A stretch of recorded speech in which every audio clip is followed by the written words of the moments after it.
ومن اهتدى بهديه واستنى بسنته إلى يوم الدين أما بعد.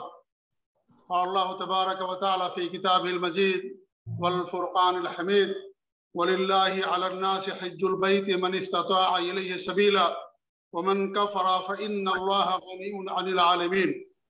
وقال رسول الله صلى الله عليه وسلم: من حج هذا البيت فلم يرفث ولم يفسق رجع كيوم ولدته أمه. رواہ الامام بخاری و مسلم فی صحیحہما. معزز ناظرین و مشاہدین و مشاہدات، ہم سب سے پہلے اللہ رب العالمین کا شکر ادا کرتے ہیں کہ اس نے ہمیں توفیق بخشی کہ آج آپ کے سامنے حج، جو اسلام کا بہت ہی اہم رکن ہے، اس رکن کی ادائیگی کیسے ہونی چاہیے، حج کا طریقہ کیا ہونا چاہیے، یہ کورس منعقد کیا گیا ہے. اور کورس کی تفصیلات میں جانے سے پہلے میں یہ بتا دوں آپ حضرات کو کہ ہمارا یہ درس بڑی گہرائی میں نہ جاتے ہوئے اختصار کے ساتھ ہم بیان کرنے کی کوشش کریں گے. اور یہ کورس ہمارا 3 دنوں تک چلے گا، آج اور کل اور اس کے بعد پھر آنے والے دن یعنی بدھ کو. اور اس میں اختصار کے ساتھ انشاءاللہ ہم آپ کے سامنے مسائل کو پیش کریں گے. 2 دن ہمارا درس ہوگا، جو تیسرا دن ہوگا بدھ کا دن، اس دن انشاءاللہ آپ لوگوں کے سوالوں کے جوابات ہم دینے کی کوشش کریں گے. خاص طور سے ہمارے وہ احباب جنہیں حج کی سعادت اس بار ملنے والی ہے، انہی سے میری گزارش رہے گی یا انہی سے میں کہوں گا کہ وہ سوالات کریں گے اور ان کے جوابات انشاءاللہ ہم دینے کی کوشش کریں گے. جو طریقہ ہم آپ کے سامنے بیان کریں گے کتاب و سنت کی روشنی میں، یہ طریقہ مرد کے لیے بھی اور عورت دونوں کے لیے طریقہ ہے، کیونکہ اسلام کا حکم سب کے لیے ہوتا ہے. اس میں مرد اور عورت کی کیفیت کے اندر کوئی تفریق یا فرق نہیں ہوتا ہے. تو جو طریقہ ہم آپ کو بیان کریں گے، اس میں مرد اور عورت جو بھی حج پر جائے گا ان سب کے لیے یہ حکم سب کو شامل ہوگا. آئیے انہی چند باتوں کے بعد اپنے درس کی ہم شروعات کرتے ہیں. معزز سامعین، حج اسلام کا 5واں رکن ہے اور اس کی فرضیت قرآن سے بھی ثابت ہے، حدیث سے بھی، اور اس پر امت کا اجماع بھی ہے. میں نے ایک آیت کریمہ پڑھی ہے جس میں اللہ رب العالمین ارشاد فرماتا ہے کہ وَلِلَّهِ عَلَى النَّاسِ حِجُّ الْبَيْتِ مَنِ اسْتَطَاعَ إِلَيْهِ سَبِيلًا، کہ اللہ رب العالمین نے جو استطاعت رکھتے ہیں ان لوگوں کے اوپر حج کو فرض کر دیا ہے، اور جو انکار کرے فَإِنَّ اللَّهَ غَنِيٌّ عَنِ الْعَالَمِينَ، تو اللہ رب العالمین ساری دنیا والوں سے بے نیاز ہے. اس طریقے سے ابن عمر رضی اللہ تعالیٰ عنہ سے روایت ہے کہ اللہ کے رسول صلی اللہ علیہ وسلم نے فرمایا کہ اسلام کی بنیاد 5 چیزوں پر ہے. سب سے پہلے اس بات کی گواہی دینا کہ اللہ رب العالمین کے علاوہ کوئی سچا معبود نہیں ہے اور محمد صلی اللہ علیہ وسلم اللہ کے نبی اور رسول ہے. نمبر 2 نماز قائم کرنا. نمبر 3 زکوٰۃ دینا. نمبر 4 رمضان کے روزے رکھنا. اور نمبر 5 کا حج کرنا. تو بیت اللہ کا حج اسلام کا اہم رکن ہے اور اس پر پوری امت کا اجماع ہے. اس کی بڑی فضیلت ہے حج کرنے کی. ایک حدیث صلی اللہ علیہ وسلم آتے ہیں جس نے بیت اللہ کا حج کیا اور وہ شہوانی کاموں اور باتوں سے، فسق و فجور سے دور رہا، تو حج سے گناہوں سے پاک و صاف ہو کر کے اس دن کی طریقے سے لوٹتا ہے جس دن اس کی ماں نے اسے جنم دیا تھا. یہ صحیح بخاری اور صحیح مسلم کی روایت ہے. اس طریقے سے ایک دوسری حدیث کے اندر آپ فرماتے ہیں العمرہ الی العمرہ کفارۃ لما بینہما والحج المبرور لیس لہ جزاء الا الجنہ، کہ ایک عمرہ دوسرے عمرے تک گناہوں کا کفارہ ہوتا ہے اور جو حج مبرور ہے اس کا بدلہ جنت کے سوا کچھ نہیں ہوتا. یہ صحیح بخاری اور صحیح مسلم کی روایت. حج مبرور کا مطلب یہ ہے کہ جس حج کو اللہ تعالیٰ قبول کر لے. جو انسان حج مال حلال سے کرتا ہے، حج کے دوران نیکیاں کرتا ہے اور کتاب و سنت کے مطابق حج کے اعمال کو ادا کرتا ہے، اخلاص کے ساتھ تمام چیزوں کو انجام دیتا ہے، تو ایسے حج کو حج مبرور کہا جاتا ہے. حج ہر بندے پر فرض نہیں ہے. حج کی کچھ شرطیں ہیں، انہی میں سے ایک شرط ہے عقل، یعنی جو عقل والے ہیں، عقل مند ہیں، ان پر حج فرض ہوتا ہے. جو پاگل ہیں، مجنون ہیں، ان پر حج یا کوئی بھی عبادت فرض نہیں ہوتی سوائے زکوٰۃ کے. اس طریقے سے